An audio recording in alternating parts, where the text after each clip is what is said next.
Oh, My yes. phone's been heating up. Thank you so much for that, the vote for Oh, the yeah. 500,000. I tried to sneak it in there for quartering it.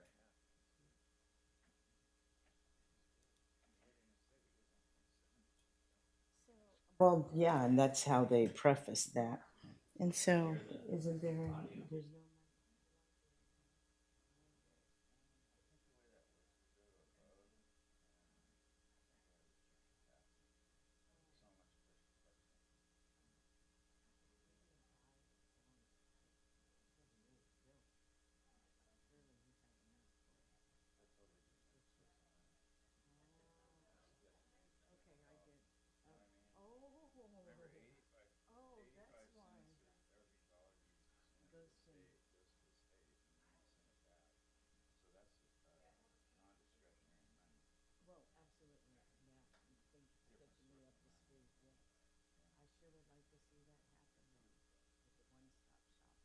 Oh, I That's do just too. me. I totally Oh, support that's you it. too. Oh, Oh, yeah, I totally support it.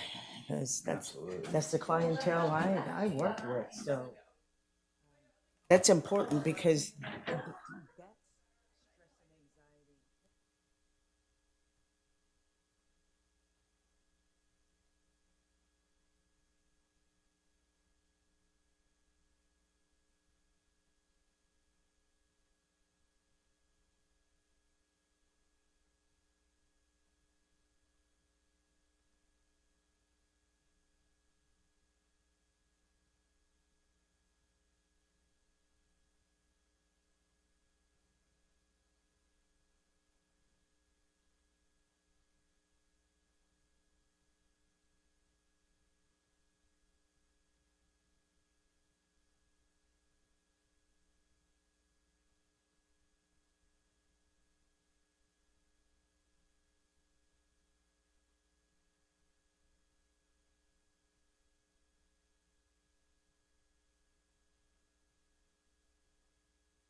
We were waiting for Bill. Glad you're here.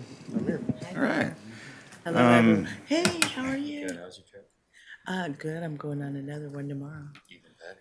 Well, it's business, so Oh. count. Less better. We're just waiting for the small talk, you know. No, it's all good. So thank you all for being here. Would you please join me in a pledge the flag of our nation right here behind me? Yeah. Ready? Salute. Pledge. I pledge allegiance to the flag of the United States of America and to the republic for which it stands, one nation under God, indivisible.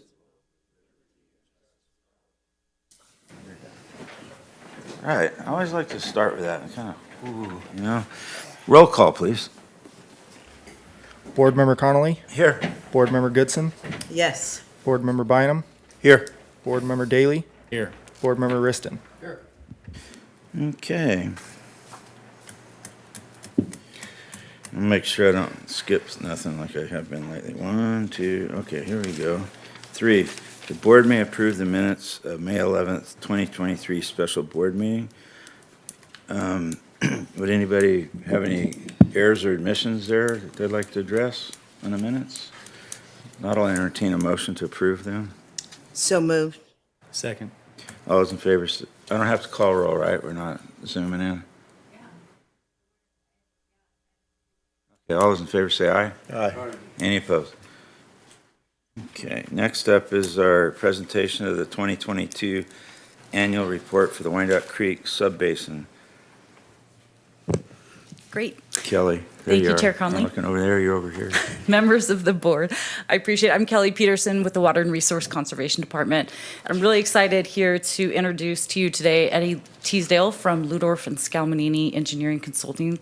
So they teamed up with DE this year to do our 2022 water year annual report. And it'll have a new format from last year that if you look at the difference between the two. But this year they're taking the lead on that. And they're actually under contract to do that for the next 3 years too. So we'll have the benefit of that continuity moving forward, which is good. The first year, this year, of funding was provided by the Board of Supervisors, and in the subsequent following years, that'll be provided by this GSA. So the Technical Advisory Committee of the Butte County Water Commission reviewed this report back in March, and then they will also be taking a look at it again in fall for any revisions for the next year. But I'd also like to point you to our website under our reporting piece, because we've done a synthesis of all 3 subbasins that we work on within the county. And it gives a broad level overview of groundwater conditions countywide, not just for the GSA. And with that, I will pass it over to Eddie. Good afternoon. How you all doing today? Good. The last time I was up here, I didn't have good news, but I think I do have some good news to share this time. So can I get the slide deck pulled up? Okay.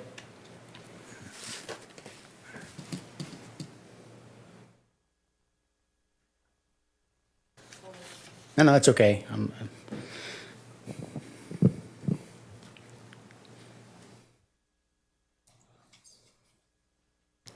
Okay, so we're going to kind of jump into this thing. That's the wrong one. It is the wrong one. Okay, do you want to talk about funding first?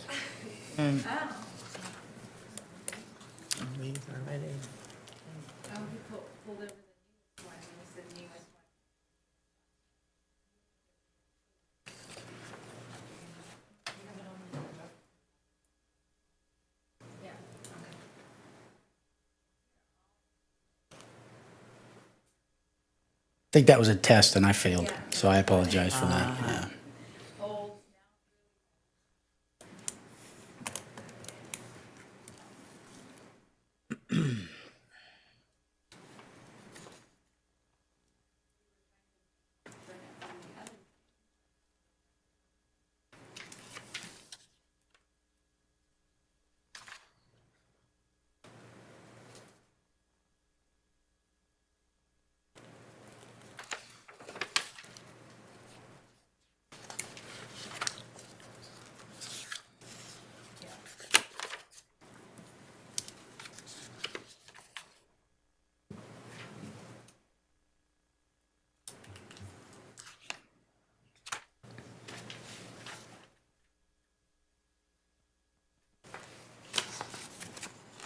I think we have it in our packet if you want us to follow along. Okay, I think we're good. All right. So I'm looking at slide 2, sort of an overview of where we're headed today. I'll give you an overview of sort of the hydrologic conditions and water supply. Then we'll talk about groundwater conditions, water supply, water use, which is essentially incorporates the water budget, and then obviously progress towards GSP implementation. And again, this is just for water year 2022. So there are specific requirements that we have to kind of abide by as part of this reporting effort. So we have to provide an update on groundwater conditions. So that is groundwater elevations. Those are the hydrographs, contour maps I'm sure you all have seen. And then we have to sort of give an update on groundwater storage. So how is the basin changing, year to year? And then also we have to quantify the water supply and water usage. So quantify groundwater extraction, surface water supplies, and then obviously total water use. And then also DWR wants an update towards the progress of GSP implementation. So those are the three or four things that we have to include in the annual reports. Just a sort of an overview on Sigma. I'm sure you all have seen this so many times. You probably could do a better job of it than I can. But again, Sigma was sort of implemented back in 2014, 2015. GSP development essentially happened from about 2016 through 2022. That's when the GSP was submitted, and that was also when the first annual report was submitted that Kelly had mentioned previously. And now we're into 2023, and then April 1st of 2023 was when the water year 2022 annual report was due. Kind of looking forward, 2027 we have to provide a 5-year update to DWR, and then subsequently every 5 years you have to provide an update. Annual reports are required annually, and then obviously in 2042 the idea is that the basin is managed sustainably. An overview on groundwater conditions. You all have probably seen this before, but this kind of gives you sort of a sense of how the North State's doing. There's 8 precip stations that are kind of scattered around the North State. You can see the insert map there on your screen, and then we've got sort of a couple of water years, actually about half a dozen water years on there. And if you kind of draw your attention to the blue line where you kind of see current, and you'll see 61 inches. I don't know if you all see that maybe in the upper half of that graphic. This graphic is updated through mid-April. So I think that number today is about 63 inches. So you can kind of see our current water year is above average. The average is sort of that blue highlighted area, so you can see 91 through 2020. So the average precip has been about 53 inches. So right now we're about 63 inches. So let's just call it 10 inches above average. So we're kind of headed in the right direction. I know there's some rain predicted in the next week or so. I don't know if that's really going to happen, but Wash your car. Yeah, exactly. It'll happen the next morning. Exactly. So maybe we need to start washing our cars. Maybe we should take turns washing our cars every day for the next year, and that might get us out of this problem. But anyway, you can kind of see we're kind of headed towards where we were in maybe 2018, 2019. Next slide. Okay, we'll move. An overview of sort of regional water supplies. So again, obviously, we're coming out of a drought. Because of that, there were curtailments sort of issued by the state board. There had been some recent ordinances, I guess, back in March 2022. The governor had come out with an executive order. And one of his responses to mitigate the drought was to maybe have the local agencies have a little bit more control on how wells are permitted. So that's something that, Butte County implemented. Essentially, the way I understand it is that the county obviously is the permit agency, but all permits are reviewed by the applicable GSP, the GSA. Yeah, that's new. Yeah, and so there's like that's kind of mandated from the state, but we somewhat streamline it because again, we're not in dire straits here. Yeah. We're not limiting wells. Yeah. But right, yeah. So that was just something that happened last year. We just kind of Yes. wanted to update you all on. And then there's some dry well reporting that we included in the annual report this year. So, and I'll get into the details of that. That's not required as part of the annual report, but the county thought it was important that information should be included in the annual report, just to see where dry wells are being reported. There's various agencies that kind of keep tabs on where these wells go dry. So there's 3 sources of data that we looked at for that. And then there's a summary of where those wells went dry, or the number of wells went dry. We'll get into some of the details here in a second. I think you can go to the next slide, please. So specific to groundwater conditions, in regards to groundwater elevations, we've got 9 RMS sites that we utilize. So these are just wells that are monitored for specific to water levels. And it's a combination of domestic irrigation and observation wells. And then related to groundwater elevation is groundwater storage. So, as your bathtub goes up and down, that's your water level surface. That's change in storage that also happens within that bathtub. So you're kind of utilizing the groundwater elevations as a proxy for groundwater storage. Does that kind of make sense? Like the bathtub fluctuates with water levels, and that's sort of how your storage changes. So we'll talk about a couple of those here in a second. Next slide, please. So specific to groundwater elevations, there's 9 RMS wells, 3 in the North Management Area, 6 in the South Management Area. Only one of those wells had a water level below the MO in 2022, which is a good thing. And that happened to be from a pumping well. So if you go to the next slide, this is where I need my screen because my eyes aren't what they used to be. So I'll kind of walk you through the anatomy of this hydrograph, this slide. So you'll see in the upper left-hand corner, there's a map, an index map. And if you look really, really hard, you'll see a lot of blue dots. And hopefully, if you get lucky, you'll see a red dot. That red dot represents the hydrograph that's on the right-hand side of your screen. And then some additional information that we've included on this slide is we have the interim milestone, the MO and the MT. So again, just so folks are on the same page, the MO is where we want to be. That's sort of the ideal condition. The MT is what we do not want to drop below. That makes sense? So then if you kind of look at the hydrograph, what you'll see on the hydrograph is you'll see the MO, which is in the green dash line. It's sometimes actually easier if you see the yellow line. It's the same value. But the red solid line, that's the MT. So we want to stay above the MT and ideally fluctuate around the MO. Some other information that's kind of plotted on this graphic is we have the water year type. So if you kind of look, we've got the water year types. There's different colors there. So there's wet, above normal, below normal, dry, critical. That just kind of represents the water year. And so you can kind of see if you kind of look towards the end of the graphic, sort of 2021, 2022, that's a critical water year. So again, why is that important? Because we recognize that, as these water year changes, those water levels are going to respond just based on sort of precip. So the last couple of years, you'll see in this particular hydrograph, the water level has dropped below the MO. So you can kind of see it in the graphic, the last 2 or 3 points there.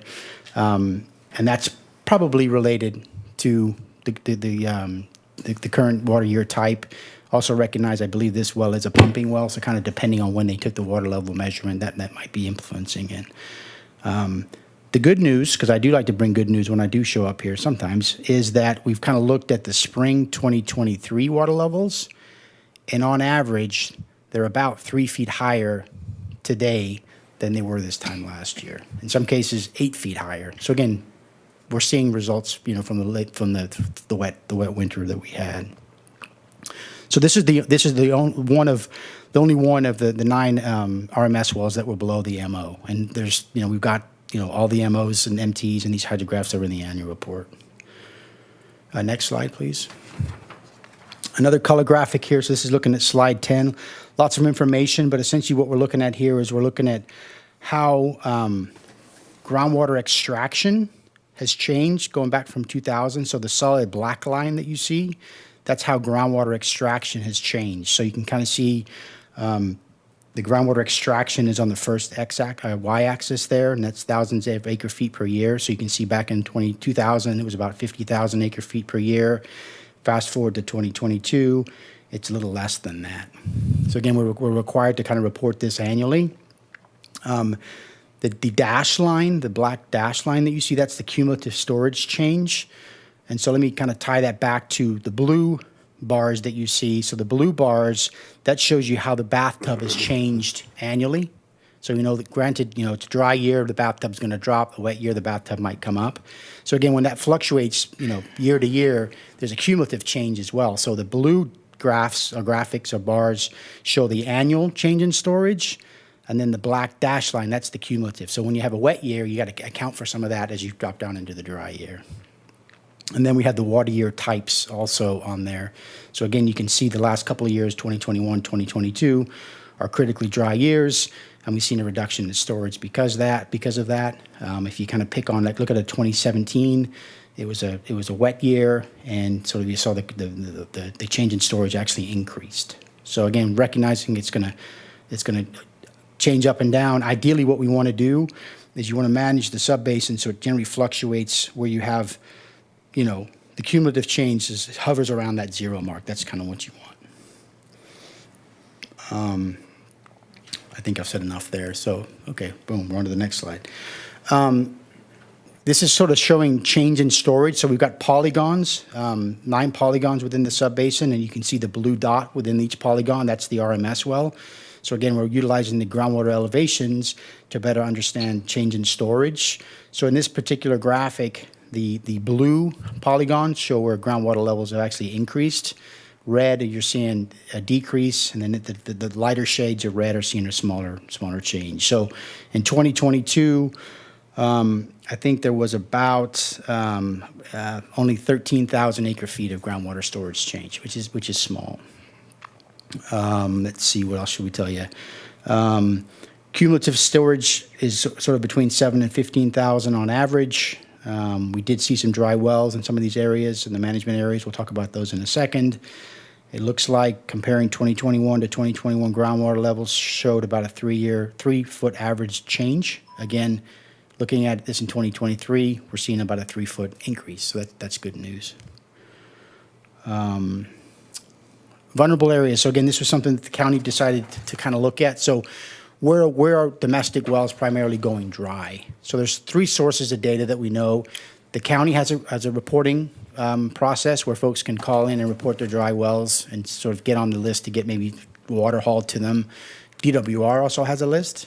And then we also looked at sort of changing groundwater elevations and how those might impact domestic wells. So we know water levels change, a couple feet a year. So the idea is we know where domestic wells are. We know the average depth of these domestic wells, so you can kind of project out where those domestic wells might go dry.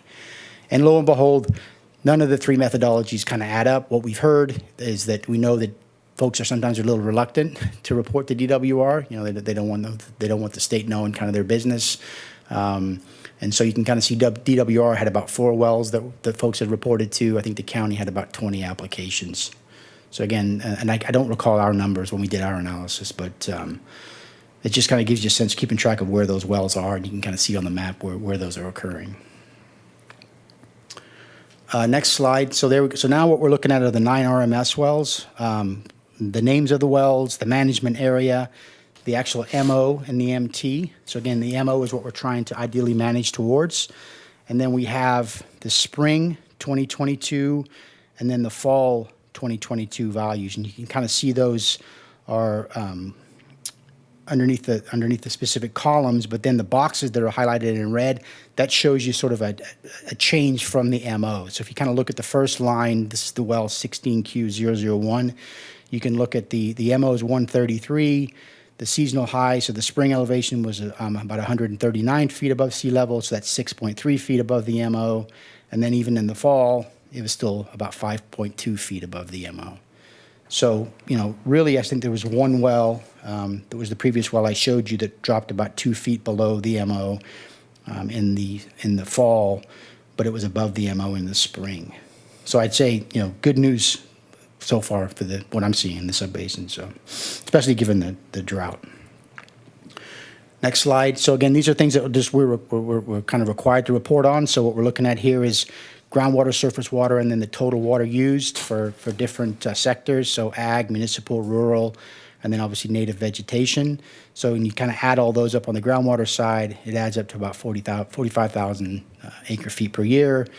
And then of that, then we have an additional 16,000 of surface water, so you can kind of add that up. The Wyandotte Creek's using about 62,000 acre feet of water. Of that, about 74% is from groundwater in 2022. This is sort of a similar graphic where we're just kind of looking at the various acres within the different management areas, and then just sort of estimating the groundwater extraction from each of those areas. And then we just kind of applied sort of an estimated application or an extraction rate per acre. It's not really true because we're averaging it out over the entire acreage, but it just gives you a sense of, if you were to look at the total acres, and then divide the total pumping by the total acres would add up to about 1 acre-foot per acre. Next slide, please. GSP implementation, again, these are required as part of the annual report. So we just walked through some of the highlights in 2022. There was a Prop 68 Round 2 grant application that was submitted in December. I don't know if the county's going to share the good news of that, but I'll let them take all the credit for that. And then it kind of lists some of the projects that were included in that grant application. So that was something that was accomplished in 2022, late 2022. You want to go to the next slide? This kind of gives you, again, an overview of other projects that are out there. So there's 3 or 4, actually 5 projects up on your screen, and then we just sort of progress towards how those projects were kind of, what progress was made towards those projects. So I don't know if there's questions specifically on those, but those list the projects and sort of progress towards making progress towards those. Next slide, please.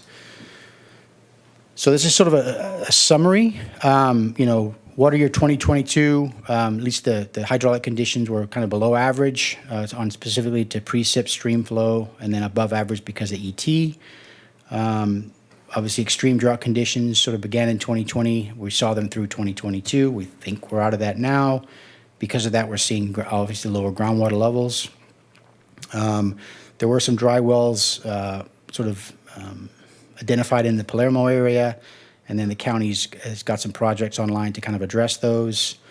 Generally, groundwater extraction has been similar the last couple of years. And then the cumulative groundwater storage change has been about 7,000 acre-feet since 2000. Last slide, I think, almost. So again, specific to water levels, they seem to be sort of following that wet-dry cycle response, which is to be expected. We're on track to meet our 5-year interim milestones. I mentioned only one of the 9 groundwater RMS wells had a groundwater level below the MO. Recognizing maintaining surface water is critical in the sub-basin.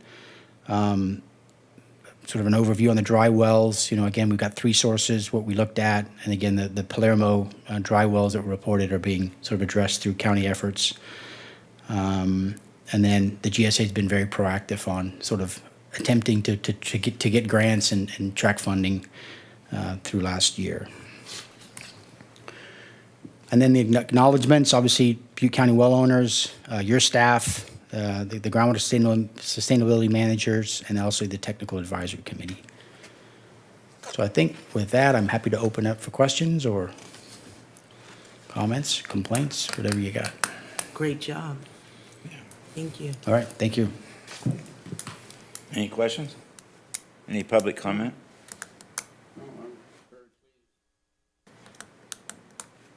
Eddie, Easy to follow and understand. That's great. I have a quick question. In slide 15, where it differentiates between the upper and lower management areas and their groundwater extraction, there is no groundwater extraction out of that upper management area? Is that what that one's saying? Give me a sec. I just closed the slide. No, there. sorry about that.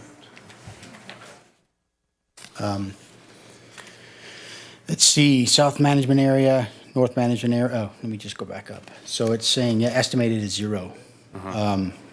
Yeah, that's what it's saying. Okay. Yeah.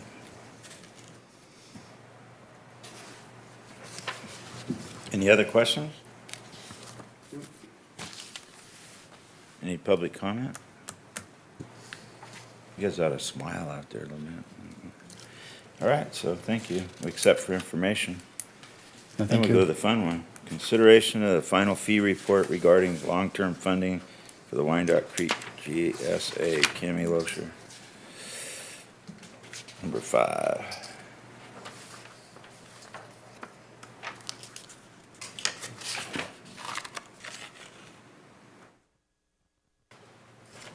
Well, I think I'm going to introduce you to Jacques. Okay. So thank you, Chair Connolly, members of the board. I'm just going to do a quick intro to this topic. Jacques is going to cover everything in a little more detail, but just wanting to kind of review where we've been and where we're going. So just I'll do a quick review of the activities to date. Touch on briefly the proposed fees, or one of the proposed fees, give you some examples, and then talk about state intervention fees, as well as an overview of the process needs for the fee options, because there are some things that will need to be done as part of whichever fee option you choose, and then the schedule, and just kind of review the requested action, as well as share some of the good news. So just as a reminder, this has been a fast-tracked process. We started in Ludorf and Scalmanini. We're under contract in January, and we started this process in February. So, ideally, there would be more time for this, but obviously we're working under a compressed timeline. So we started in February talking about just a review of our structure, how the GSA has been funded to date, how we've been administering the GSA, and then we came here in March and talked about our revenue projections, identifying the costs that we needed, or the costs of running the GSA, and all, if you recall, all those line items which are included in the fee study. And then just kind of confirm our revenue needs based on some assumptions into the future, like whether or not we would get grant funding. We reviewed the technical memo back in April, and then with that we had that special board meeting to further review some of the fee options and what to move forward in this fee report, which is what you're considering today. So Jacques will talk about irrigated and non-irrigated for both fee options, and the total assessable acres, which is 51,000. I don't think that's changed, right? Okay.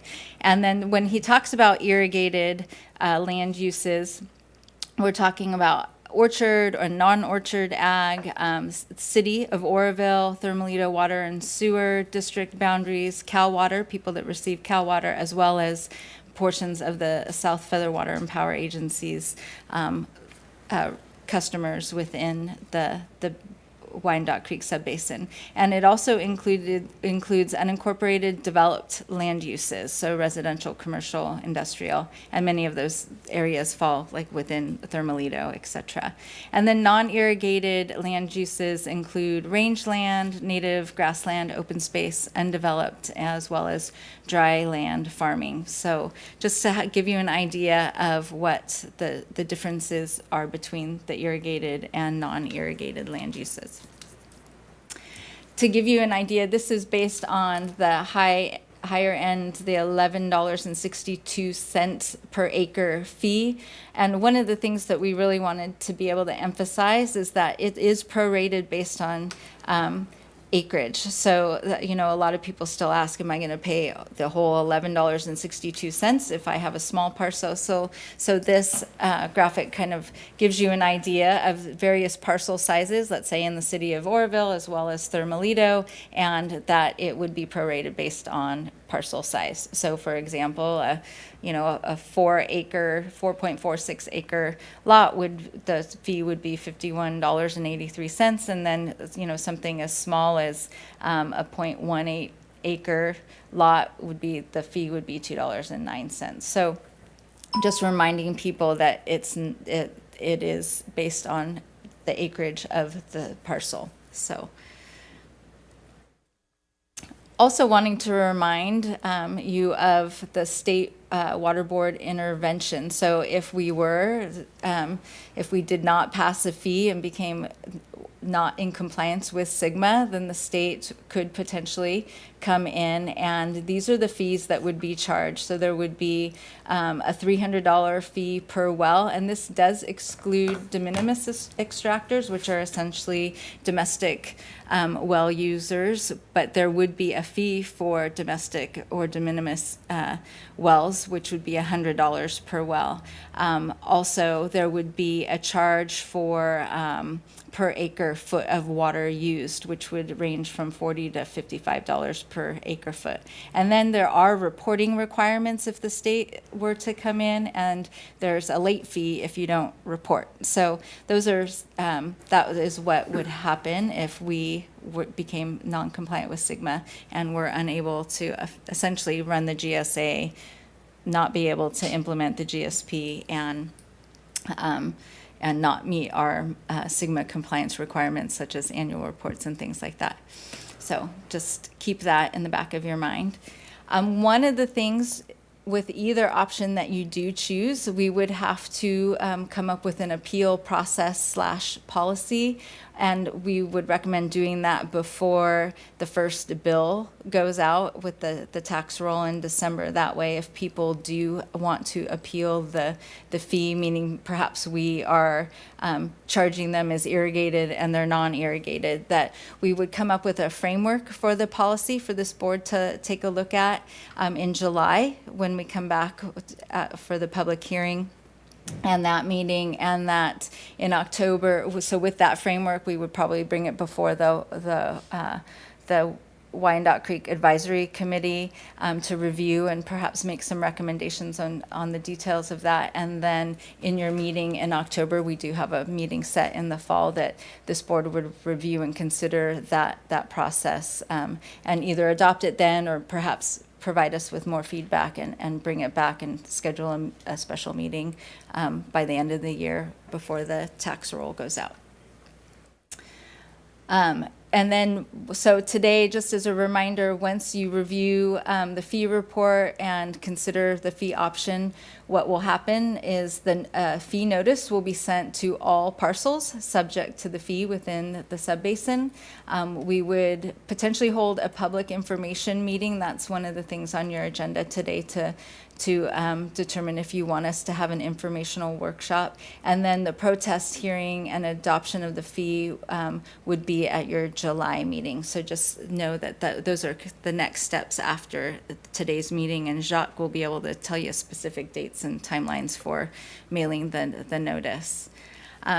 And just, I didn't know where to stick this in this conversation, so I think you all received the email that DWR did release their draft grant awards for all of the subbasins that applied. And so Wyandotte Creek was awarded $5.5 million in grant funding, and these are the 5 projects that were awarded money. So there's some for grant and project administration, some of the GSP implementation and outreach and interbasin coordination activities, which is $1.1 million. There is a project for ag surface water supplies and irrigation efficiency, which is a $400,000 project. Monitoring network enhancements to address data gaps is in there at $1.4 million. And then Thermalito Water and Sewer District for their water treatment capacity upgrade will be able to receive funds for their project. So good news on that front. When Jacques presents, he will also talk about how the grant funding could fit into the fee and the reduction of the amount of money that might be needed for the first couple of years of running the GSA. So there might be some cost savings there when we finalize the fee. So I'll let him talk about that too. So today, the recommended action will be that the board select a fee option and approve the 2023 fee report and schedule the public hearing for July 27th of this year. So with that, I'm going to hand it off to Jacques, and he will give you a whole rundown and all the details of the fee report, hopefully that you had an opportunity to review. So with that, Jacques, it's all yours. Good afternoon. Pleasure to be here, and I think Eddie set me up. I'm the bad news guy, so I'll do the best I can. I first want to say we've been working up here with you and with the Wyandotte Creek organization and stakeholders. Very impressive. You know, we work with a lot of GSA, so you guys are doing a great job, and getting DWR grant funding is a little bit of a tailwind, so take advantage of that. We're going to talk about your 2023 long-term funding project. And some of the comments I make are really just in case others are watching or interested. They know the context of what we're trying to do.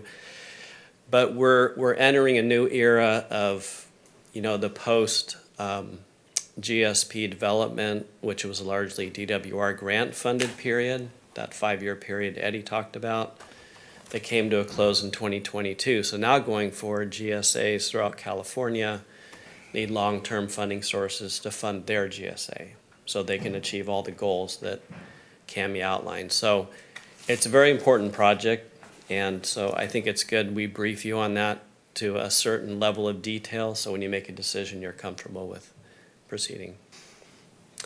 So we've organized this into 3 pieces. We'll give you a project update, and then we'll talk about the consideration of the fee report and kind of what's involved with approving that, and then talk about setting the public hearing. So here's our project. This is the project when we started working with you in January. We've adhered to, and believe it or not, we have stayed on track. We've worked with the program managers and the board and the advisory committee and everyone interested, and that's an accomplishment because it would have been nice to have had more time to deliberate, but the important thing was we needed a fee in place so that when 2024 came around, you guys were financially sustainable. So the star under board meetings is kind of where we are, and based on our original schedule, we're here to approve the fee report where you select your preferred funding option. So there's some other details. It shows you how we got here with the revenue projections and the fee option evaluation step, but we're right where we need to be. So I think this is good because it shows you where you've been, because these projects are a journey. We don't just sit around and get out a napkin and go, here'd be a nice fee, let's see what we can do. It's a process. We have to get legal opinion. We have to consider the facts of your subbasin. We have to consider what fees are implementable, what the costs of the fees are. So these milestones we've taken you through are important. We've tried to vet key issues with you, starting with getting the 5-year revenue projections approved. And I just want to say on that, we kicked the tires pretty hard on revenue projections. We made sure they were reasonable, and we even evaluated different governance cost models, and we're recommending the low-cost model, which is shared program management between the Vina and Wyandotte Creek organizations, which is a great cost-efficient business model. Then we looked at fee options, and that took us through March and April. And then in May, I just want to highlight, as we've tried to refine the options you're comfortable with approving, we had a special May 11th meeting. So we'll kind of take you through that with the rate process. And then the last major milestone, other than any workshops or anything, is to approve the fees at your July board meeting. Developing a fee or charge, I'm preaching to the choir. We have to have a method to the madness. It has to be fair and equitable. It has to be based on fact and need, and it has to be something that's implementable by the GSA. So we started out with step 1, let's make sure we come up with reasonable revenue projections to keep fees as low as possible. Then we looked at cost allocation, where we looked at fee options.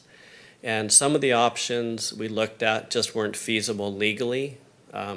We looked at the per parcel charge, but unfortunately that really wasn't available to us. So we did look at all the ideas that you guys came up with in arriving at the recommended fee. And then finally, once we approved the fee report, which kind of puts a bow on the cost allocation step, then we come back for the approval process in July. I know I need double glasses for this, but just for the record, we want to show you this is the base GSA budget, the 5-year revenue projections. It assumes no DWR grant funding, and so I think this is easily available to anyone that wants it. It's on the website, but a lot of work went into it, and that's really what you'll be managing over time. So is this an appropriate place to ask a question? Please. Okay, so we set a fee, and it's a base fee, not including grants. So the questions would be, do the people become billed for the entire fee and then get credited when the grant comes in? Or does the grant apply before they become billed? Okay. Because parts of the grants can be used to offset the cost that we're trying to cover. So I can answer it now, or I'm about to answer it. Do you want me to just answer it now? That's good. That's a great question, yeah.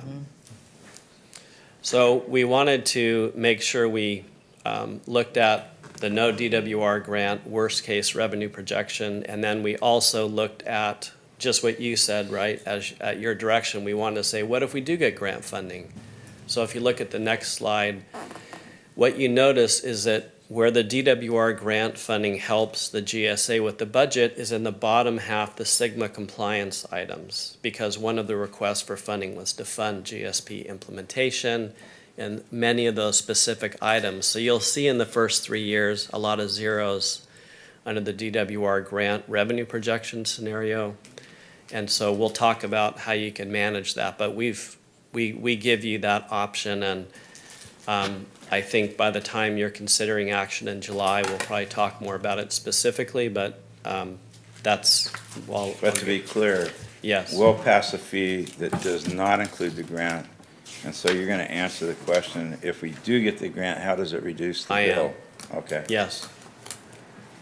But I just want to highlight, this is the grant that could be approved, and I've just put a star next to the action that, if grant funded, covers those Sigma compliance costs that go to zero. And I think that's been talked about enough. So this is, I think the next slide is what we're on. So we followed your direction to look at fee options, and that included with or without grant funding. But mainly we looked at the parcel or uniform charge, the irrigated, non-irrigated charge, and then some land use hybrids, such as ET-based rates and so forth. And that was, when we looked at these options, we also looked at the implementation costs. So that's going to be important when we talk about the proposed rates.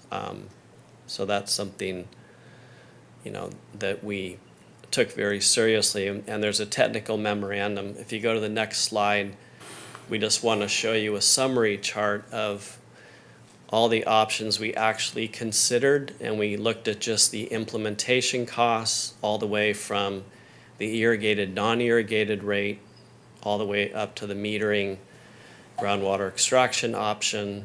These weren't necessarily recommended, but we wanted you to know as policymakers that they would have an additional cost associated with them. We also just considered the parcel level data we had available, and we also considered, if you go to the next slide, certain criteria. We wanted to have sufficient but reasonable revenues. We wanted to make sure all beneficiaries pay something. So I think that is embedded in some of the final fee options that we're looking at. We wanted to be equitable and keep things as affordable as possible, but also have a fee that is fairly easy to implement and understand and is legally defensible. So as you work through the process, really at your April meeting, that was a great meeting. You guys really vetted, okay, let's take a look at these options and really hone in on which option in particular addresses some of our concerns. So I think that's where you really committed to the irrigated, non-irrigated charge.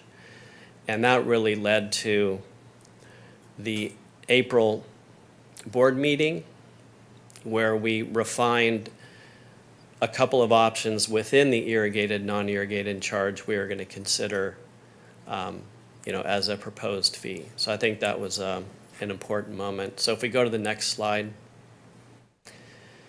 these are some of the characteristics of the irrigated, non-irrigated option.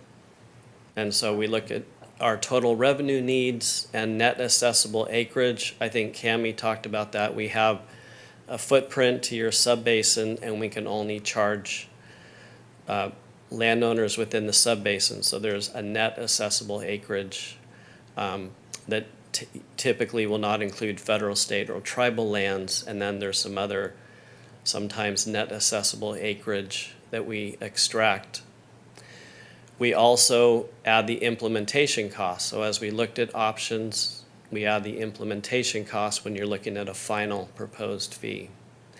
And for you, we're looking at a 2 or 3 tier irrigated, non-irrigated rate. And so we're going to share with you those 2 options. And I think that follows your direction from the May 11th meeting. And this would be the first. Wait, you skipped over, it's the first fee structure of this type in California? I was just going to say that. So I think that the important thing is you need to pick an option that works for your GSA and your landowners. So we just want you to know. So if it's the first, I guess the caution is, how legally defensible is it?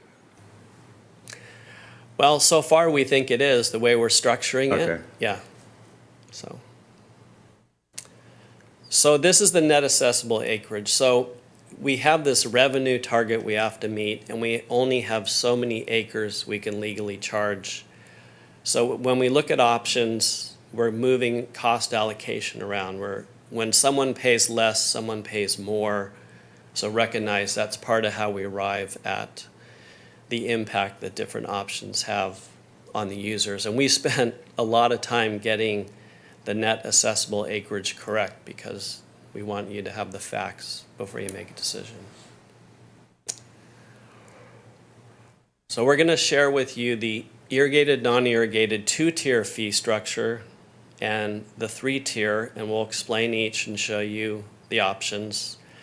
But some key decisions you made, I think that were solidified at the May meeting was you wanted a 90-10 cost allocation, that is allocating 90% of GSA costs to irrigators and 10% to non-irrigators. And then for the 3-tier option, you wanted to allocate the irrigated revenues 35% to surface water users and 65% to groundwater users, under the notion that in general, a surface water provider will provide a net recharge benefit. So we are trying to account for that in the cost allocation. So what does all that look like? These are just the charges. This does not include any cost to implement the fees, but we took the cost allocation. This shows you the irrigated charge in the top table and the non-irrigated charge in the bottom table. And you'll notice that the revenue allocation is 90% to the irrigated and 10% to the non-irrigated. We figured out the assessable acreage for each user group, and we calculated a fee. So if we just look at the average fee over 5 years, it's 85 cents for non-irrigated per acre per year, and about $10 for the irrigated acre per year. So that is just the 2-tier fee option using the 90-10 cost allocation. We also want to show you what that rate looks like in the fee report, where we have to specify what is the maximum fee for a given option. So if you guys were to select the irrigated, non-irrigated 2-tier structure, you'd have to account for the fact that there's some GSP implementation costs associated with it. So we've added that to the actual charges to get the proposed irrigation total charge. And that's what the fee report reflects, is the total cost and the maximum fee. So as Cammie mentioned, the maximum irrigated fee under this rate structure is $11.62 per acre per year for an irrigated parcel. And then if we look at the non-irrigated, which is the next slide, the maximum fee is $1.38 for the non-irrigated. This is a big difference between some of the earlier cost allocations we looked at for irrigated and non-irrigated. But this is the bottom line. Now the fees could end up being lower than that. So this is a good time for me to answer your question, which is, as a policymaker, if we get the DWR funding agreement executed and your program manager can advise you on when the funds will benefit the budget, then you can make a budget decision to adjust the budget needs and adjust what the fees would be. Prior to the billing being mailed out, hopefully. Well, you have a few options. Let's say you approve this two-tier rate. You could implement the max fee, or you could implement a lower fee based on the recommendation from the program manager. And I think going into that calculus would be, when the grant funds will benefit the budget. I think some GSAs who are in your position are going to implement a year one fee that assumes no grant funding, and then they're probably going to catch the tailwind in years 2, 3, and 4, because DWR is making all the grant recipients spend the money within 3 years. So if you wanted to do it a safe way, I think that's how it would play out. And there's different ways we can bring the resolution to you in July for how we structure that approval and messaging. So I think that's how, I don't want to speak for Cami, but that would be a likely scenario, I think. Well, I would ultimately let you make that decision. I will note that the grant awards, so it's a draft award, which is in a 15-day public review period, and then they'll finalize the awards. When were we thinking, Christina? Yeah, in the next few months, and then the grant agreements will probably be finalized in the fall. So it's hopefully once the public review part is done, there shouldn't be any changes to what's awarded, but it might, this board might want to wait until, and adopt the highest fee, maybe for the first year, not to go any lower, or do some kind of average or something, and then apply, because there will be additional money available and it can roll over from subsequent years, and then subsequent years could be a lower fee. So each year we would look at the budget. But the idea with the grants is that for the first couple of years, it could reduce it. And so we slowly get into everyone accustomed to this fee and the amount of the fee over time. Okay, so frankly, there's two ways. One, we hit them hard right at the beginning, and then we reduce it after you think they've come accustomed to it because we apply the grant money.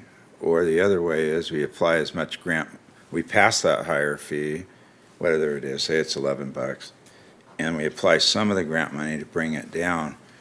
Well, realistically and politically, the lower, I understand we set it where we have to, the lower we bring that bill in, the less pushback we're going to have, and the more people will adjust. So just letting you know, if there's any way to apply any grant money, even the first year, I think we should. The other sounds good, but think about it. You get that bill, you're going to be a lot more riled up if it's 500 than you are if it's 400 or 300, and even if it's 50 or 30 or 20.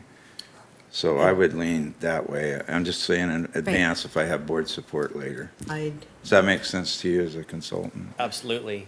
That's why you guys are the decision makers. So. So I'm in agreement, and I'm also thinking ahead Makes because we sense. know how the constituents are. Many of them are very savvy, and they're abreast of the current knowledge. So when they already know that we've been awarded. I know I've been blasting it. Yeah. So for our July, 27th meeting, you're going to be bombarded with the same thing that we're trying to avoid right now. I think what we would do is provide as much policy flexibility and options for what you approved July 27th. And like Cami said, hopefully we have a little more of a reading from DWR on the timing of when the grant funds help your budget, but we're going to give you every opportunity to achieve either option. Yeah. I'll sleep better when this is all over. Okay, so we're here to make a decision, so let's look at the next option. So you also wanted us to look at a 3-tier irrigated, non-irrigated structure, and so that it's important to realize that for the 2 or 3-tier irrigated, non-irrigated, for the non-irrigators, the rate stays the same. What changes in the 3-tier is we break the irrigated class into irrigated surface water and irrigated groundwater. And I've given you kind of a description of who falls into which class on this slide. So non-irrigated, vacant land, open space, natural habitat, dry land, farming, rangeland. Those are the traditional non-irrigated folks. And then for irrigated surface water and groundwater, it kind of comes down to what is your primary water source over time. So it's not going to change every year. If someone fallows for 1 year, if you're irrigated surface water, you're not going to change user class. So it's meant to recognize more the permanent long-term nature of how parcels use water. So that's the idea of classing it this way. And also it does give the surface water providers a lower cost allocation because they have less impact, on the groundwater basin. So I think there is a certain fairness, I guess, to this approach. We have the data for both, so you can implement the 2-tier or the 3-tier, and we put some maps in the fee report so you can see clearly who that affects. So here's what it looks like for the 3-tier, and I'm just showing you what the irrigated surface water rate would be, and then the irrigated groundwater below that. So the average irrigated surface water pays about $7.67 per acre and about $12 for the irrigated groundwater. But I know you're going to say, Jacques, show me something so I can see them side by side. So amazingly, that's just what we have on this slide. So this says if we go with the tier option without adding the implementation costs, if we look at the average over the 5 years versus the max fee, you can see for non-irrigated it's 85 cents on average and 94 cents for the maximum rate. And then whether you're irrigated surface or groundwater on the 2-tier, you pay $10 on average or about 11 at the max rate. And then next to that is the 3-tier. So you can see non-irrigated is just the same, but we're shifting some more costs to the irrigated groundwater folks because they have more of a direct impact on the groundwater aquifer. So you can see that the average and max rates go down for irrigated surface water and go up for irrigated groundwater. So that's showing you them together. And another difference is if you implement the 2-tier option, we'll be sending out 2 different types of Prop 218 notices. The non-irrigated will get theirs because they have their own max fee, and the irrigators will get their Prop 218 notice version with their max fee. And the same goes for the 3-tier. It would be 3 Prop 218s for each user class to reflect that information. So, with that stated, are we allowed to, it's called educate, when we mail out? In other words, can we show what, on a mailer to them, what it would cost if the state was to come in and implement a program? Can we legally somewhat advertise the difference? We can include, as long as it's factual information, we can include that. Now, do we as a GSA pay for that, or do you want me to go out and rustle up the money? Because I think this is totally necessary. Without the hammer of the state educating the public, they may just reject it, and then we're going to end up in a worse situation. So here's an idea, since we're thinking on the fly. The Prop 218 notice does have some legal information, but we could mail in the same envelope a supplemental attachment. Like if you guys want to do a special June workshop, we could publicize that, but we could also include additional information, just what you're talking about, so everyone gets it. Does it matter who pays for that or where it comes from?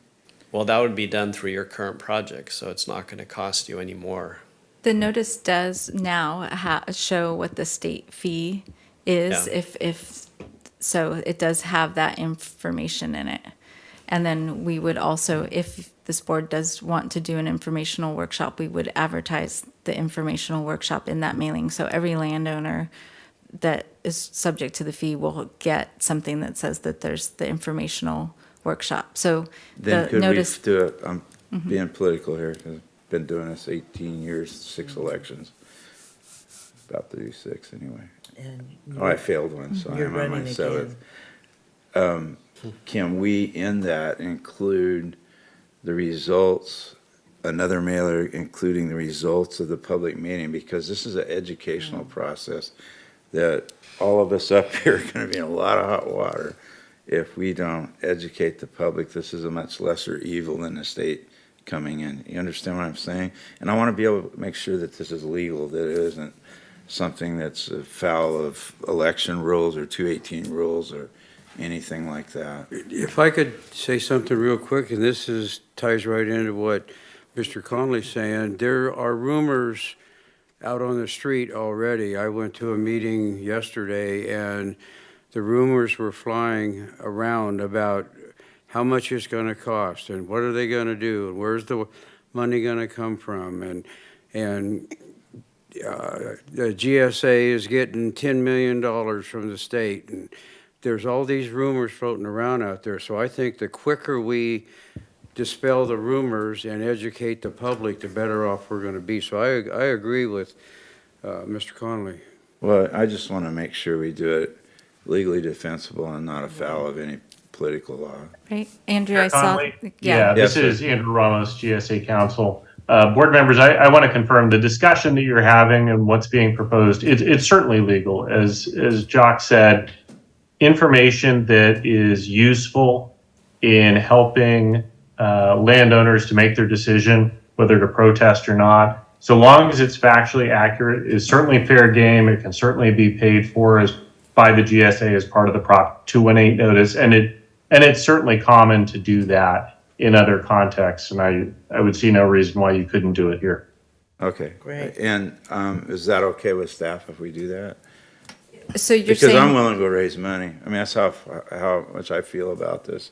If we don't educate the public, we're gonna have trouble. right, so in addition to the public notice, you said the results of the workshop too? Yeah, is- maybe do another mailer as a follow-up. Yeah, we can ask Jacques what the cost is of mailing it to all of the landowners and see where we land with budget. I think it'd be money well spent. We agree, it's a great idea. Okay, thank you. Yeah. Yes, I feel a little better, sleep a little better. So in summary, these are kind of the 2 main options you guys focused in on. And I would say the biggest difference is the 2-tier is just a little bit easier to explain and implement. Probably the 3-tier could end up being, there could be a little bit more GSA admin work, especially in the first year or 2. We could have some parcels that we need to reassess through the policy we'll help develop for you. So that's just a trade-off. You can decide. What you have in front of you is what the charge is, and then you know what the implementation costs are. So you have the total charge for these 2 options, and I think So, you're in good position let's to just decide. devil's advocate. Yes. So I'm irrigating my olive orchard. I'm using nothing but surface water, and my neighbor down the street's using a well. I would probably be irritated if I'm paying the same amount as the guy that's using the well Yeah. to protect groundwater. And if I'm still in flood irrigation, I'm actually contributing somewhat to the water table. So I'm kind of supportive of the 3-tiered for those reasons. I don't know what the cost differential, if that's what we want or what, but that's how I look at it. Believe me, my ears have been burning. You know, people, no matter what we do, they're not going to be happy, from what I've heard.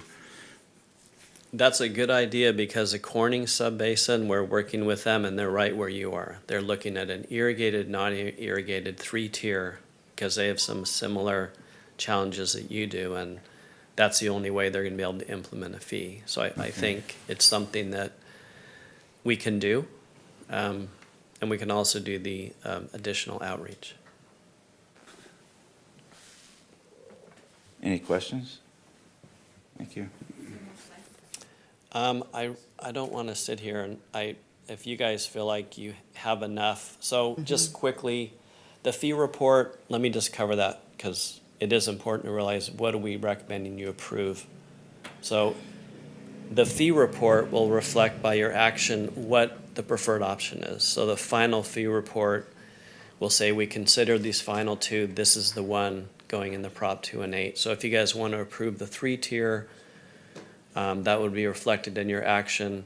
Also, just it's based on, if you go to the next slide, Cami, it's going to be based on the revenue projections we looked at with no grant.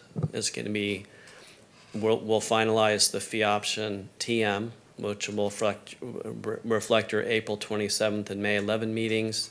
It'll include the max fee over the next 5 years for the preferred option that you select. And that'll be reflected in the Prop 2 and 8 notices. So we'd send out 3 separate notices with that information. Also, as Cami mentioned, we recommend an annual board review policy. I think that's just good policy because once a charge is on the property tax assessment, we can only change it every August. So you can do that in a timely manner. So every year you have the option. That's when we could apply any grant funding that might Exactly. cross-pollinate and reduce our charge. Exactly. All right. So we recommend you approve the fee report with the big wrinkle that you approve the final fee option. And then we need this approved so that when you take action in July, you're following Prop 2 and 8 Okay, so requirements. let's break this down. I'll entertain a motion to accept the fee report. Second. I need a motion. I don't make. Oh, yeah, I thought you said. There's a I'll motion. entertain, I'm sorry. I make a motion Yep. that we accept the Fee report. fee report. Second. All right, any further discussion? No roll required, right, because we're not on Zoom. All those in favor say aye. Aye. Okay, now we're up to the option. I'll entertain a motion on what option we're going to apply these fees. Okay.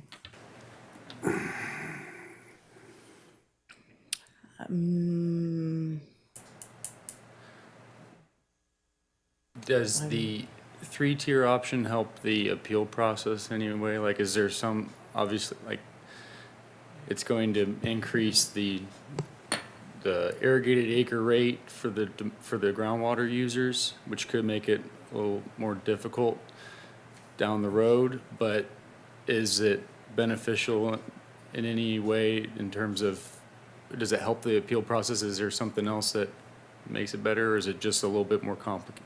As I've thought about it, I think the advantage of 3 tiers is not every customer fits neatly. So I think by having the 3 user classes through the appeals process, we can find the best way to charge them. It's equitable, so I think that would be an advantage probably. Okay. And the cost benefit ratio is still, it's worth It's it, even similar. though it could have a little more pushback because of the higher rate? Okay. Yeah. I move we adopt the 3-tiered fee study. Second. You have a second. Now, under discussion, so thinking how this will go. What if somebody is on rangeland and then they decide to do irrigated crops? Do we have in the process how long it takes them to convert to the other fee? This is a complication or a wrinkle. Or somebody has been irrigating for years and they take the well out, say, screw it, I'm going to dry land. How do we work an appeal process on that, just to backfill? Is that something we have to write all up and think of? And Yeah, we'll develop a policy. Nod your head like it's really easy. We'll develop a policy that will, essentially, it's like a meat grinder. You throw in all your appeals, and we'll have ways to deal with all the circumstances that are likely, including Extenuating that one. circumstances. So typically, the way rate appeals are written is there's recognition of time. So let's say during a year, someone changes from non-irrigated to irrigated. Usually the policy is set up in favor of the customer. So it's when we implement the appeal. We're not going to go back and collect fees if we miss the window by 6 months. But if someone is improperly classified, and let's say we've been overcharging someone, which is just an honest error, then you can write the policy that someone could get reimbursed for up to the last 6 months as kind of a standard. So we'll give you those options. public comment? Did you have a comment, or are you just holding your pen up? Yeah, I did. Can you come to the podium so I can hear you? Because we have a motion and a second, that's appropriate. More thinking ahead, a policy might be considered for prorating. Someone say may have 1,000 acres, of which only 100 is irrigated. So do you ding them for the whole 1,000 or you just apply it? So it's a policy issue that we might have to consider in the future. That was my thought. Thank you. In some appeals, there is like a limit if less than 25%. So we could look at different things, options like that. That's very good input. Thank you. Is there any other public comment on this matter? Here we are with the hardest decisions we've made. We have a motion and a second. All those in favor say aye. Aye. Any opposed? That passes unanimously. Now the hard part starts. All right. I think we did pretty good. What do you guys think? Yeah. Yeah. I do with the information that was given, and my apology, I was on vacation for that May 11th, but I knew that you would master and vet the. Yeah, well, you know, you Questions got I this had. job because there's hard decisions to be made, and we appreciate you being here for that. Okay, so number 6, a consideration to cancel the June board meeting, hold a public workshop instead. That sounds like a good idea at this Okay, point. that sounds like a great Okay. idea. We'll do that. I have a question. We needed to pass this to be in compliance and with DWR. That was part of the timeline crunch. But that doesn't necessarily mean that a lot of these parts of our budget necessarily need to happen within the next year. So is there a way that we can take into account that, you know, we don't need the 5-year update right now? We don't, you know, there's some things that don't necessarily need to happen right now. We check the box for Sigma. We've got this fee structure approved. This is meant to be a question, I'm sorry. Is that a possibility? Did we check that box now that we have approved a fee structure, or we're working towards that? Do we need to collect all this money right now? Is there a way that this can change by July before it goes on the tax roll saying, yeah, we checked that box, so they'll be appeased, but we need the admin costs for sure, but in terms of grant funding and the different things, that's all gonna change. So I'm going to take your question and cut it in two. Yeah. So the fee report is the legal basis for you to approve a fee after the 45-day public notice period that we're going to send out to the different users in July.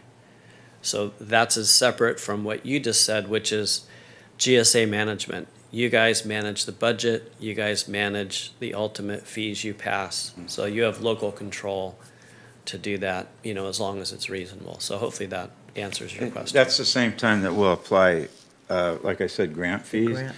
We'll have with staff's approval, we'll be able to reduce the actual billing. Okay. To answer your question, it was mentioned maybe we should charge the whole thing, let people get over the shock of it. In my experience, anytime you give somebody a reduction, they're a lot happier than if you. Right. So I would really lean towards your way of thinking. Any more questions about that? Then we're going to move on to 6 again. We're going to cancel this meeting, have a public meeting in June. Do we have a date set? We'll confirm availability, but the 22nd? Did we not have that in there? I think it was June 22nd. That sound right? Let me see. Oh, yeah. That was our regular board, the regular board meeting was June 22nd. Actually, there was 2 questions to go, so we can look to see availability and confirm that. And then did you want the workshop to be at a different time, like in the evening time where more people could attend rather than in the afternoon? And then we would look at perhaps other venues that are available. One, if this isn't available, Not or available. something larger, if you thought that was necessary. I think having it during the day works for me. I mean, 2 to 5 or something for me, because every time I've ever moved anything the evening, you gain 1 or 2 people. Okay. If they're interested, they're going to show up. Now, if there's a big public outcry and we see a few hundred people are going to attend, maybe we could reconsider it. But if the board will support it, I think we just call it 2 to 5. So this may be the same time in this location and see? Yeah. Okay, 2 to 5, but if it gets big, we'll look at Southside Center or someplace else and. do it again. Yeah. Okay. Everybody in agreement with that? It's just a head nod. Yeah, because how many did you have at the last meeting? Well, we haven't had anyone at the workshops, but of There course you we go. didn't mail everyone a notice saying that we were going to charge a fee. Yeah.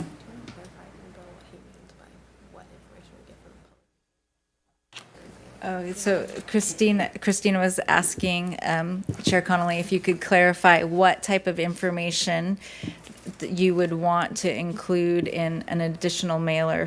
What type of information from the workshop would you want to include in an additional mailer? I think keep it very factual, and this is the conclusions we came to and why we went this way. Again, like they stated, as long as it's factual and it supports what we're doing here, and then again, educate the public, this is what'll happen if we don't do it.